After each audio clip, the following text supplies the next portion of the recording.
अस्सलाम वालेकुम स्टूडेंट। उम्मीद करता हूँ आप सब कैसे होंगे। और आज हम स्टडी करने जा रहे हैं अपने नेक्स्ट पैनल को, जिसका नाम है लेयर पैनल्स। और ये बहुत इंपॉर्टेंट ही क्लास है आप लोगों के लिए। लेयर पैनल को बहुत ही अच्छे तरीके से समझिएगा।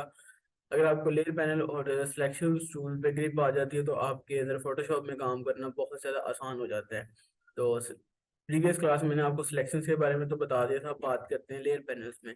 लेयर पैनल आपको स्क्रीन के ऊपर सबसे राइट साइड पे बॉटम में शो हो रहा होता है।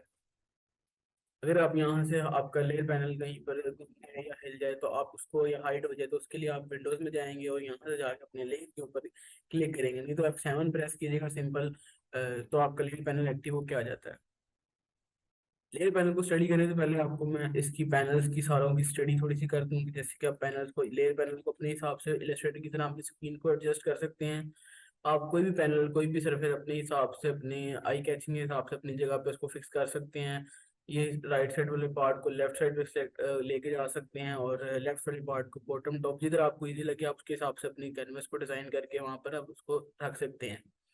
अगर बात करते हैं कि स्टूडेंट्स ने लेयर पैनल्स को रिमूव कर दिए हैं या हाइड कर दिए हैं, तो अगर वो चाह रहे हैं कि हमें इसकी प्रॉपर एक समझ नहीं आ रही, तो आप लोग विंडोज में जाएंगे, अपनी वर्क स्पेस में जाके उसको एसेंशियल क्लासिक पे चेक रखेंगे, या उसको जाके यहाँ से रीस्टार्ट कर लेंगे। तो अगर आप रीस्टार्ट करते हैं तो आपकी ऑटोमेटिकली जो आपके लेयर पैनल की सिलेक्शन है वो एक, जिस तरह आप फोटोशॉप फर्स्ट टाइम आप ओपन करते हैं तो उस तरह आपकी वापस आ जाएगी। कुछ स्टेप्स हैं लर्निंग के, इन्हें अगर आप स्टडी करेंगे तो आपके लिए ज़्यादा फायदेमंद होंगे। Formation, fix photos, making effect, painting, ये कुछ उनकी गाइडलाइन फोटोशॉप के ही तरफ से है। इन्हें आप स्टडी कीजिएगा पैनल्स के बाद। और लेयर पैनल आपके साथ बॉटम पे अवेलेबल है, आप इसको अपने हिसाब से एडजस्ट कर सकते हैं। और मुझे ज़्यादातर मैं अपना लेयर पैनल को थोड़ा सा बड़ा करके रखता होता हूँ, ताकि वर्क करना मेरे लिए थोड़ा इजी हो जाता है।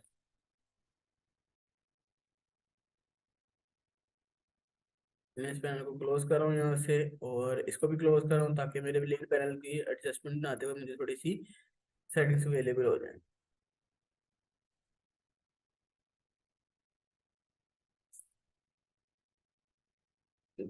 ये लेयर पैनल अब तो मैंने इसको बड़ा कर लिया। अब इसको मुझे फुल भी कर सकते हैं, जैसे आपकी एडजस्टमेंट हो वहाँ से उसको एडजस्टमेंट को वैसे वर्कआउट कर सकते हैं। जी। तो लेयर पैनल हमारे लिए काम क्या करता है, इसको समझाने के लिए मैं कुछ पिक्चर्स की एग्जांपल ले रहा हूँ आपके साथ। कुछ मैंने शेप्स को ड्रॉ करके रखा हुआ है, और उन शेप की वजह से हम लोग लेयर पैनल को समझेंगे। जैसे जैसे मैंने अपनी शेप्स को एक एक ड्रॉ किया, वो ऑटोमेटिकली लेयर्स में कन्वर्ट होती रही। तो इलस्ट्रेटर में तो आपको सब लेयर्स बनती रहती थी एक लेयर पर, लेकिन यहाँ पर आपके पास लेयर से लेयर, लेयर से लेयर बनती रहेंगी, उसके लेयर्स के नंबर खुद ही आते रहेंगे। आप लेयर्स के अंदर बात करने पहले तो लेयर्स का यहाँ नेम भी दे सकते हैं। और लेयर पैनल को पहले स्टडी करते हैं कि इसके अंदर ऑप्शन कौन कौन से अवेलेबल हैं, और उसके बाद इसकी लेयरिंग के एडजस्टमेंट को देख के कुछ चीज़ों को, ऑब्जेक्ट को समझेंगे कि लेयर पैनल की वर्किंग बेसिक्स है क्या।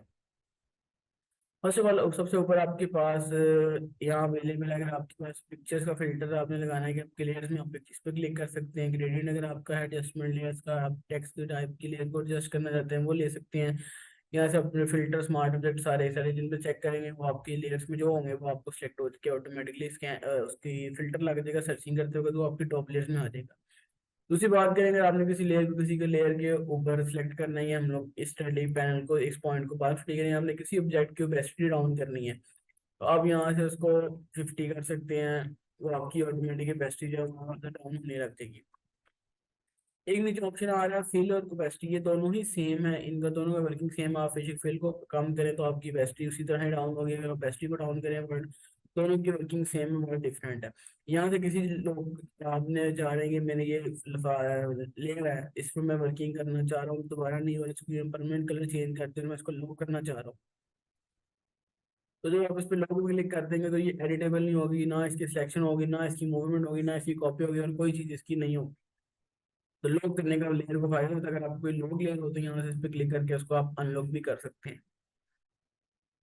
आगे आप अपने ऑब्जेक्ट के आर्टबोर्ड की फ्रेम की सेटिंग भी कर सकते हैं, उसकी लॉक पोजीशन भी, आप उसकी पोजीशन भी लॉक कर सकते हैं कि ये ऑब्जेक्ट यहीं पड़ा है, इसकी यहाँ से हिलना। अक्सर हम लोग डिजाइन में बिगनर्स वर्क कर रहे होते हैं, और अक्सर हम लोग इस ऑब्जेक्ट सेलेक्ट करके मूव कर रहे होते हैं तो कोई पार्ट मूव हो जाता है, तो अगर हम इसकी सिलेक्शन को ही लॉक लगा दें तो इसकी सिलेक्शन ही लॉक नहीं होगी। हम बाकी पार्ट को मूव कर सकते हैं, लेकिन इसकी सिलेक्शन जो ये पार्ट पे कह लेंगे लॉक हो जाएगी, इसको हम लोग हिला नहीं सकेंगे, ना इस एडिट मोड कर सकते हैं। ये लॉक्स का हमें ये फायदा होता है लेयर्स के ऊपर लॉक लगाने का।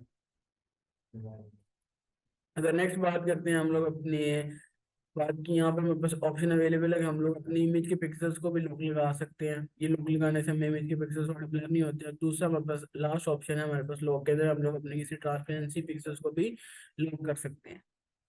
देखिए आपके पास जितना भी वर्किंग आप अपने आर्टबोर्ड पे खरीदेंगे उसकी लेयर्स बन के वन के वन आपके पास आती रहेंगी, ठीक है। और बात करेंगे इसके बॉटम के नीचे क्या आना, जो कि लेयर पैनल के बॉटम में है, इसमें सबसे पहला ऑप्शन आपके पास डिलीट का है। अगर आपने कोई लेयर को डिलीट करना है, लेयर सेलेक्ट करके डिलीट पर क्लिक करें। अगर कोई लेयर न्यू क्रिएट करनी है, न्यू पर क्लिक करें तो आपकी लेयर क्रिएट हो जाएगी। उसके बाद आपके पास नेक्स्ट ऑप्शन अवेलेबल है यहाँ पर क्रिएट ए न्यू ग्रुप। अगर आपने कोई ग्रुप क्रिएट करना हो, आप ग्रुप भी क्रिएट कर सकते हैं कि उसके अंदर लेयर तो आपकी बनती रहे। और उसके इस नेक्स्ट ऑप्शन आपके पास अवेलेबल है यहाँ पर एडजस्टमेंट है क्लियर फिल। ये भी एक बहुत सा इंटरेस्टिंग सा टॉपिक है हमारा। इसके अंदर आपके पास ऑप्शन है सॉलिड ग्रेडियंट, आपने किसी लेयर के लेयर फिल करनी हो। जितने यहाँ पर मैं रेक्टेंगल वाला एक टूल लेयर लेयर ले रहा हूँ और इस पर मैं अप्लाई कर रहा हूँ जी, मैंने इसका सॉलिड कलर करना है।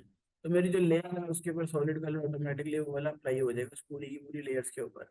नेक्स्ट आपके पास यहाँ पर ऑप्शन अवेलेबल है ऐड लेयर मास्क। इस पर क्लिक करेंगे तो आपकी जो चीज होगी उस पर मास्किंग हो जाएगी, लेयर मास्किंग। हम इसको मास्किंग के पैनल में स्टडी करेंगे, लेकिन ऑप्शन यहाँ पर अवेलेबल है उसका मास्किंग का। नेक्स्ट ये बहुत ज़्यादा इंपॉर्टेंट टॉपिक है ये, इसके अंदर आपके पास आपको इफेक्ट्स मिल जाते हैं, ब्लेंड ऑप्शन अवेलेबल हैं जिसमें आप stroke, inner shadow, inner outline को आप ऑब्जेक्ट के ऊपर सारा कुछ कर सकते हैं।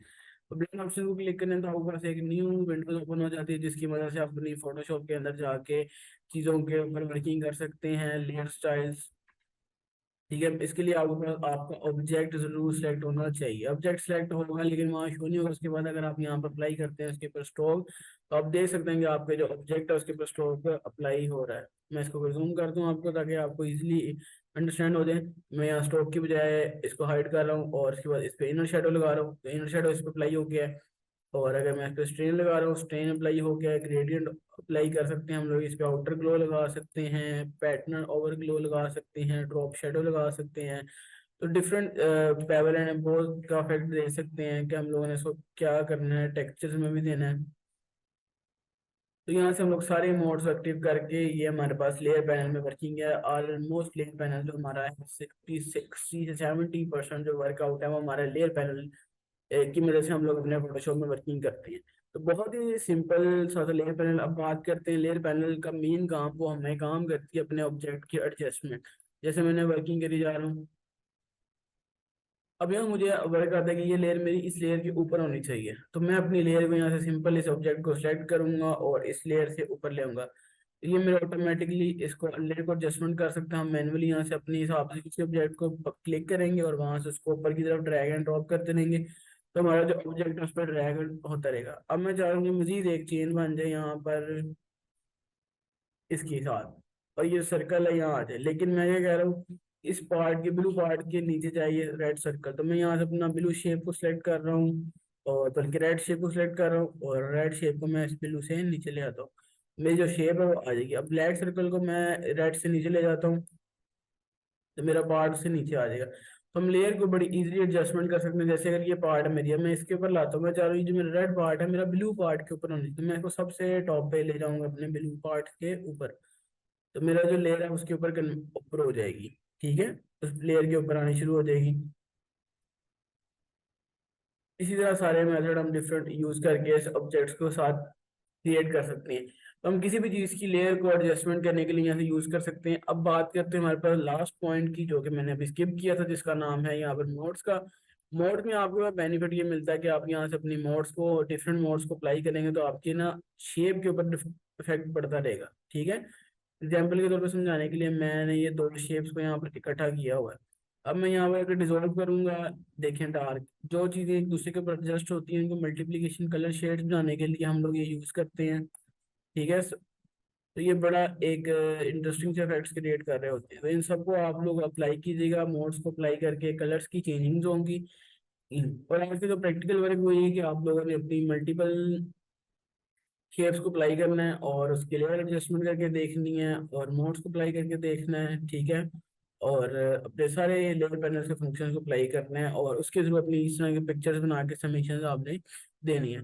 इंशाल्लाह नेक्स्ट टॉपिक में आपसे मुलाकात होगी। अपना बहुत सारा ख्याल रखिएगा स्टूडेंट्स। अल्लाह हाफिज़।